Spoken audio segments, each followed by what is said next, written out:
C'est dans cette journée très ensoleillée sur les côtes de Uprising que nous avons accueilli le Rallye Dakar organisé par la Uprising Racing League, auquel nos pilotes devront affronter un circuit très dangereux, un circuit qui comprend les marécages de la base militaire, le Raccoon Canyon et aussi plein d'autres surprises qui ont été à l'affût de nos pilotes. Une journée qui aurait été très dangereux et aussi très éprouvant. Et nous voyons des commentaires de nos pilotes. Ben écoutez, moi honnêtement, là, je suis très confiant que ma pilote Olga réussisse à nous amener à la destination. Nous, je suis là pour réparer le char, on a toutes les pièces de prête. On est prêt pour ça. J'ai confiance en notre véhicule puis notre mon pilote. Oui, c'est moi Oui. qui pilote.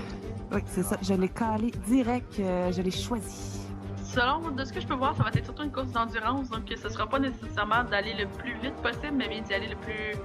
pas nécessairement le plus prudemment non plus, parce que c'est super Efficacement. Efficacement, exactement. C'est moi je cherchais. Yes. C'est vraiment de s'arranger avec son copilote, d'avoir une bonne communication avec lui, puis éviter de pogner des roches sur le chemin.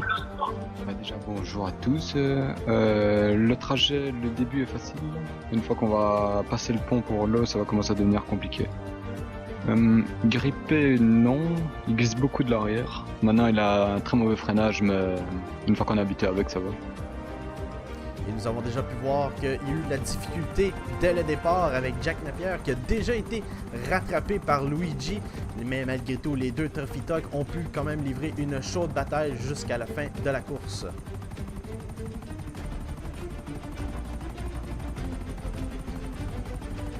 Tandis qu'ici, on peut voir Alphonse Rodriguez qui attaque la piste avec beaucoup de prudence, mais beaucoup d'agilité.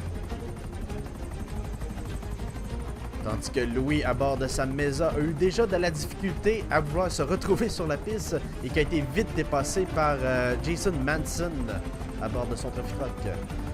Louis, qu'on le rappelle, a été le seul véhicule de type Mesa qui a quand même pu se battre jusqu'à la fin de la course malgré une disqualification due à une panne de véhicule.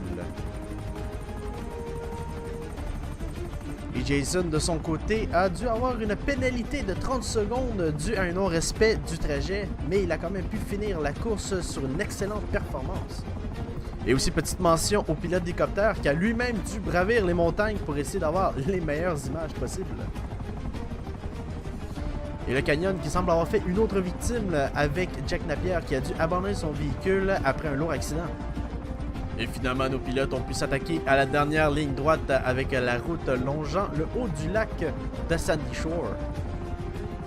Avec Olga de Nagasaki Racing, auquel elle aurait eu des difficultés sur la piste. Apparemment, elle aurait percuté un arbre qui aurait causé un arrêt et une réparation d'urgence, ce qui lui a coûté de précieuses secondes. Et au final, seulement 5 voitures sur 4 ont pu finir la course, dont Jackal Racing, Nagasaki Racing et Hudson Race. Nous pouvons voir les commentaires des organisateurs et des participants. Ça a été un parcours extrêmement difficile.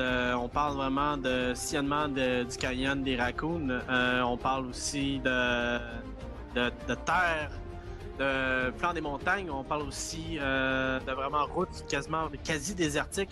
Donc ça a été très difficile. Nous avons seulement eu que 4 véhicules sur 9 qui ont été HS, ce qui a été quand même un bon exploit.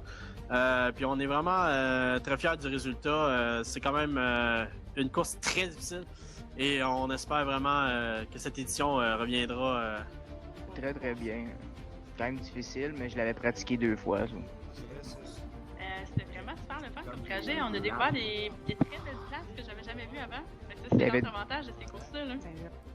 Et voici les scores finaux avec Brian Moreno de chez Jackal Racing qui en sort vainqueur avec 9 minutes 15 secondes, suivi de Jason Manson que lui, avec la deuxième place, s'en sort avec 10 minutes 5 secondes, incluant la pénalité de 30 secondes sur le non-respect de la piste. Et la troisième place va à Bob Gratton de Hudson Race avec un 10 minutes 35 secondes. Avec seulement 4 personnes qui ont été éliminées. Jack Napier qui a eu victime des Raccoon Canyon de Louis et Alphonse Rodriguez et aussi de son coéquipier de Galaxy. Ça a été un fort combat. On espère vraiment que cette édition reviendra sous peu. Ça a été un grand plaisir.